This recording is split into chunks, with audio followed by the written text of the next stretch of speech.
আল্লাহ রাসূল বললেন, ও আব্দুল্লাহ আনসারী, তোমার ঘরের মধ্যে এত বড় গর্ত কেন? বড় গর্ত কেন?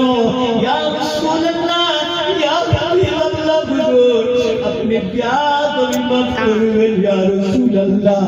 আপনি যখন মজলিসে বলেছিলেন যারা 5 ওয়াক্ত নামাজ পড়বে তারা তাদেরকে আপনি জান্নাতে নিয়ে যাবেন ইয়া রাসূলুল্লাহ, আমার বিবিকে এসে আমি ওয়াজ করেছি ইয়া রাসূলুল্লাহ, ইয়া হাবিবাল্লাহ, হুজুর আপনার ওই ওয়াজটা নিয়ে আমার বিবির কাছে বলেছি।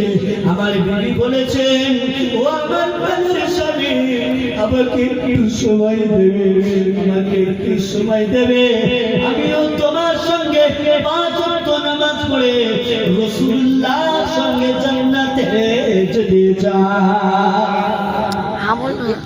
ওই পান পরে তুমি ভেতরে ছিলেন, তাহলে তুমি সালামের উত্তর দিলেন না কেন? আব্দুল্লাহ আনসারী, হে যুবকেরা, আজকে তোমার পোশাকের অভাব নাই, তোমার ঘর বাড়ির অভাব নাই, তোমার টাকা পয়সার অভাব নাই, তাও তুমি মসজিদের দরজায় যাও না, তাও তুমি খোদার দরবারে যাও না।